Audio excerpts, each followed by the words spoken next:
Those of you watching the replay, just logged on, and just going to give a few moments for anyone who's joining me live. Let's move that camera. Let's change that whole screen.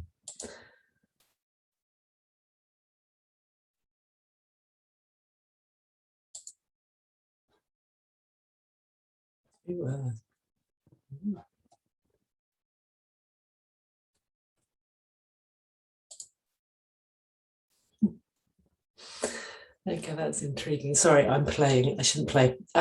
Okay, it's 1 minute past 8, so I'm going to kick off. I'll change this view because it's probably going to freak you out if you see this. Okay. So yesterday, I got you thinking about your thoughts, thinking of others. And I asked you to spend the day just noticing where your thoughts were going. Like, how many of your thoughts are really about you, and how many of them are actually about what everybody else is doing and how they're doing it and whether they're doing it and why they're doing it, all of that stuff. So if you haven't checked that out, then make sure you do that, because this information is stacked. And the more of it you take in, but one piece at a time, try to avoid binge watching. But hey, who am I to say? These are your rules. So today is about control. Control. Control is such a big piece that comes up so often with people I'm working with. And, you know, trust me, I'm there with it. I get it. I sure as hell can lapse easily into that control freakiness, that desire for perfectionism, for controlling outcomes, for controlling what's going on. And it's really quite common, and it's often tied up with this inability to be a selfish cow. So remember that this selfish cow challenge is about being more self, being more of yourself. And the major part of that process is discovering who the hell you are, and that's tricky. So yesterday, when you were focusing on your thoughts, you might have been thinking, well, I've noticed how often I'm thinking about what everyone else is doing. And the next obvious question, which we'll cover kind of during the week, is if you eliminated those thoughts, what's left? Like, then there's this vacuum, which is you. But we're not going to talk about that specifically today. We're going to just park that, and we're going to look at control. So why do we do this control thing? You know what I mean? I probably don't even have to explain it, but let's take the workplace. Workplace and home can be interchangeable here, but quite often, if we're not good at being selfish, being more self, we want to control the outcome of things. So it might be that even though we don't really want to take on that project, that task, that responsibility, maybe one of the reasons we do, and one of the reasons that we control it so much, is that we actually don't really trust other people. And you might go, no, I trust, but there is a severe lack of trust. We control it because there's a lot of stories that go on in our heads. We control it because we think, well, if it goes wrong and I screw it up, I would rather that and take the blame for me screwing up than take the blame for other people screwing up. Because if other people screw up, in my head, I'll be writing a story about how it would have been different if I'd done it. So I'd rather just step in there, cover all the bases, and make sure it's all okay. So we kind of would rather shoulder the blame, is what we tell ourselves. But fundamentally, we're thinking we're going to do it better than other people. And there might be good reason for that. I'm not saying you can stack up the justifications. We'll look at that another day. But if we're in charge, then we can control it. That's what we tell ourselves. I feel safer if I control this. So what is Zoom doing now? I don't know. Forgive me. Good job. You can't see what's going on my screen. There's stuff happening. Good job. I can let go of my control freakery here. So we do that. We also convince ourselves that, let's say, we're more experienced. If we're at home, maybe we have more experience perhaps than our children or our partners in said task: loading washing machine, doing ironing, preparing packed lunches, running a project at work, sorting out technology, sorting out people, organizing events. We perhaps have more skin in that, so we can justify and go, well, I'll do it because I will get it done more quickly. I know all the wrinkles or the nuances or the things that could go wrong or the things that will slow people up. It would be so much easier and quicker if I just do it, because that will make me feel better, because then I won't have to problem solve and I won't have people constantly going, how do you do this? How do you do that? Or missing things. So we argue it would be easier for me. So arguably it's being selfish, Cal. It's going to be easier for me if I just do it. But this is not the right kind of selfish cow. The kind of selfish cow, being more self, that we're beginning to explore this week, is in being more of yourself. In other words, doing things for you that uplift you, that expand you, that inspire you, that make you excited, that make you feel uplifted. And that control stuff, yeah, you get some short-term highs, you get some little dopamine hits when something goes well, when you get praise, when you get recognition. And those are some of the things that can actually drive you to keep that control in place. And you don't do this consciously, but often there's a relationship between control and that need for recognition, for value from an external place. So unwittingly, we're looking for those little dopamine hits that we get from that. So the only way we're going to get those if we maintain that control. That's what we tell ourselves. So those are obvious places that we exert control. But we're also trying to assert is the word I was looking for. You see what menopause does to you. Assert control. So take the examples that I showed yesterday. For example, you're on a train or a plane, and someone on a train, not on a plane, someone puts their bag on a seat, or on the plane they hog the armrests. And maybe, in fact, probably, you do nothing about it.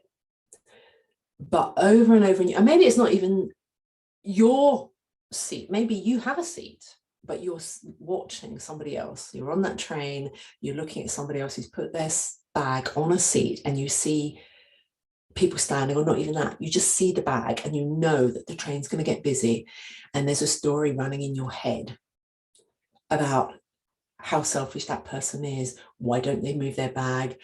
They're just trying to keep it to themselves. How thoughtless of them, how careless. Remember, I talked about the interchange of words here, how we talk about being thoughtless and uncaring and careless as selfish.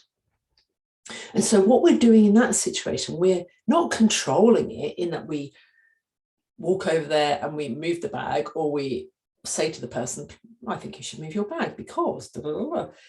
And I'm not suggesting you do or should. This is not about me asserting rules, we'll come on to that another day, that you live by. But what you tend to do, again, going back to thinking of others, you control the environment in your head.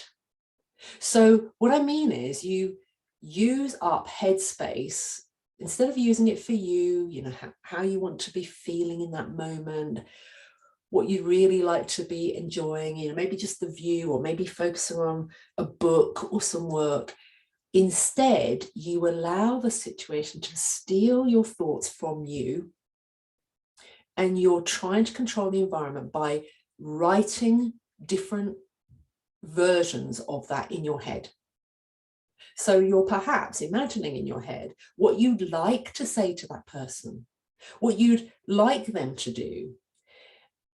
And so you're not actually doing anything, because clearly they can't hear your thoughts.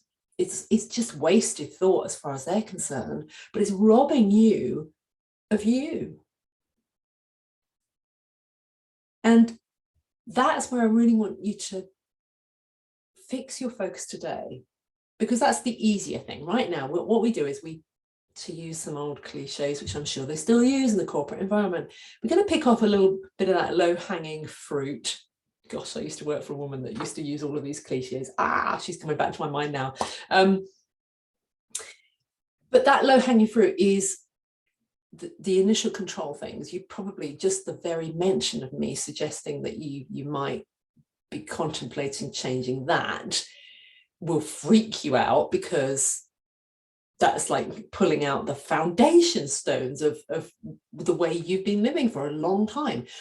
So that won't work, because if we panic your primitive mind by going, oh, all that control stuff, just stop doing that.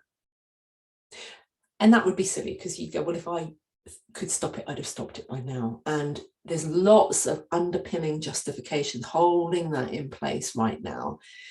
And we'll look at that another day.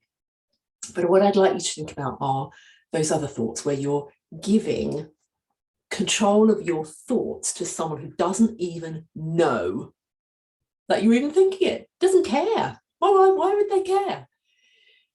You're rewriting stories that have no value, no point.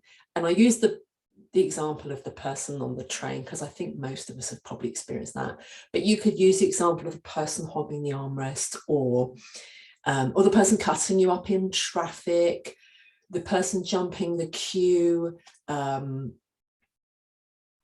the person who's in the supermarket and they have a trolley loaded and you just have an itty bitty basket with a couple of things, or you're just carrying one thing, but they still go in front of you. You know, all those situations where you run a story in your head that's trying to assert external control in a completely impotent way.